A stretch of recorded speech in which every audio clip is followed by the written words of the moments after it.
So, nakita ko nga itong Korean version na Super Electric Breaker, which is mas mura sa Japanese version.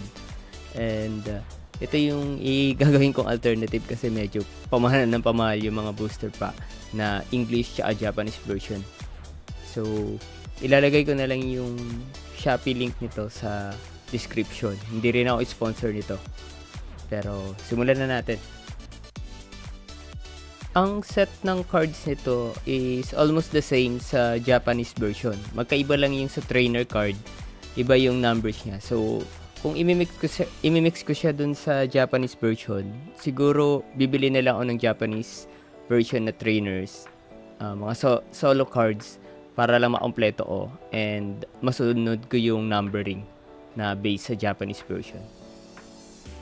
Sa mga nagtatanong kung original tong Korean version ng Pokemon, original rin siya, licensed siya from Pokemon, and mas mura lang siya dahil printed siya from Korea. Hindi siya katulad sa ibang version which is printed directly from Japan.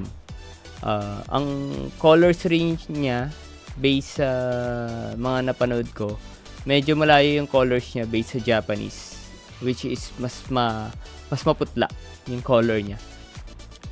Pero I recommend this Korean version kung nag-i-start pa lang kayo and yung habol nyo lang yung enjoyment na ma-complete nyo yung mga sets kasi mura lang siya.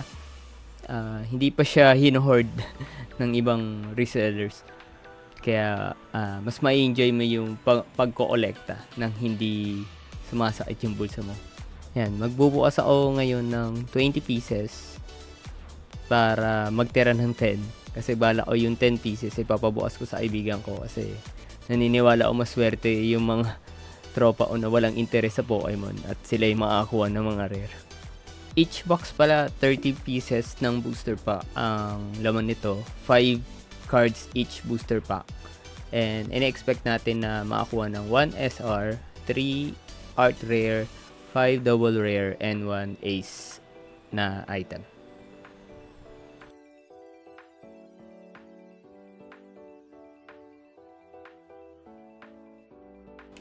Ayun, nakuha ko na agad yung unang art rare, unang booster pack pa lang.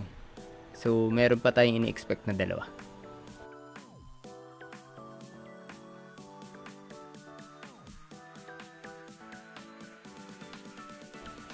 Second pack, nakakuha rin ako na Terrapagus Halo card. Hindi ko bilang kung ilan yung Halo card kada box. Yan, fast forward na lang natin para makita nyo na lang agad yung mga hit na makukuha natin dito sa box na to.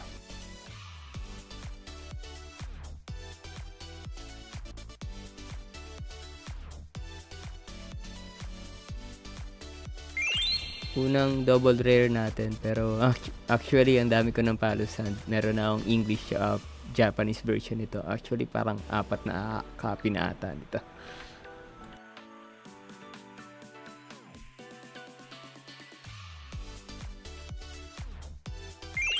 Second art rare, Magneton.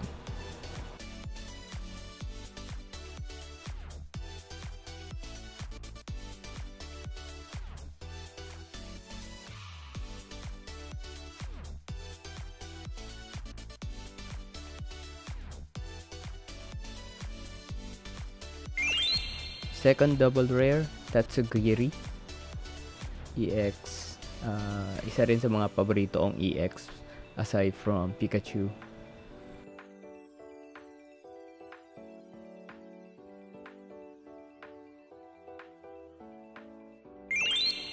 So yun, nakuha na natin yung SR sa box na to.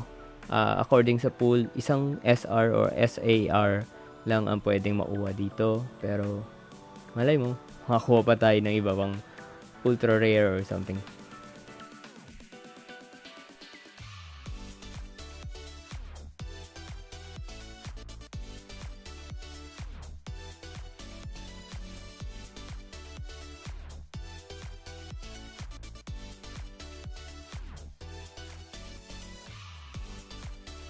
So ayun, naubos ko na yung 10 packs. At so far, ang nakuha na agad natin yung SR, dalawang art rare, and dalawang EX. Ilagay na natin to sa sleeves at simulan na natin magbukas pa ng 10 booster pack.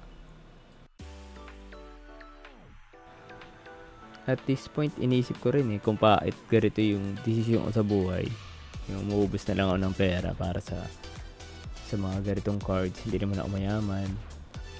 Buti na lang talaga mayroong ganitong version, yung Korean version, mas mura, mas affordable.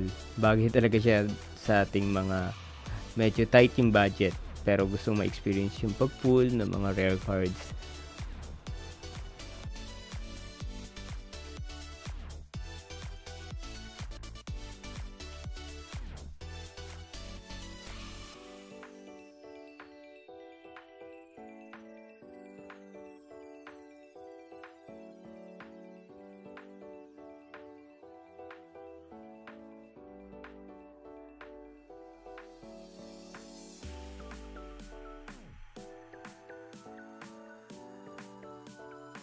Ito sa mga paborito kong illustrator, si Gusan. Gustong gusto ko yung art style niya and tinatry ko siyang gayain sa mga artwork ko. Kasi kung hindi niyo natatanong, isa rin akong illustrator, gumagawa ako ng mga artwork commissions.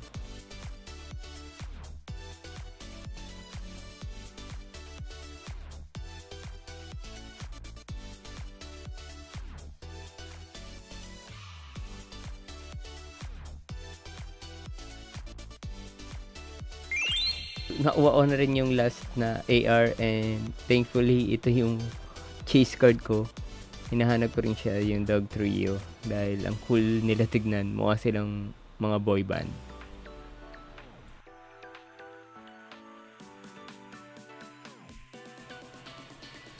So ito na yung last pack and yun, wala na akong nakuhang ibang hit.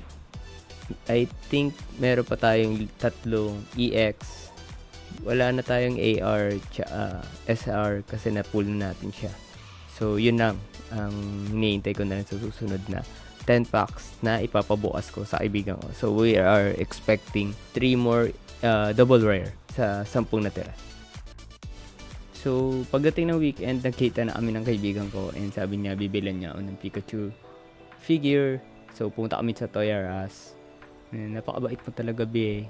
So, hindi ko na-record yung opening ng booster pack kasi wag na daw, sabi niya. Ang Apple ko daw. So, ang mga nakuha niya ay Slacking, Durant, and Scovillain EX. And isang 8-spec na item, yung Amulet of Hope. And hindi ko in-expect, may makukuha pa pala siya. At ang nakuha niya is another art rare na Kecleon. Well, hindi naman pala sure yung hanggang 3 artwork lang siya na rare. Pwede pa pala siya mas madami. So, rin, may excitement rin na makakuha pa ng mas marami dun sa expected pull rate. So, ayun. Salamat sa panonood. Kung gusto nyo ng mga ganito pang videos, i-like at subscribe nyo na ang channel ko. At the same time, nag-upload rin ako ng mga artworks ko.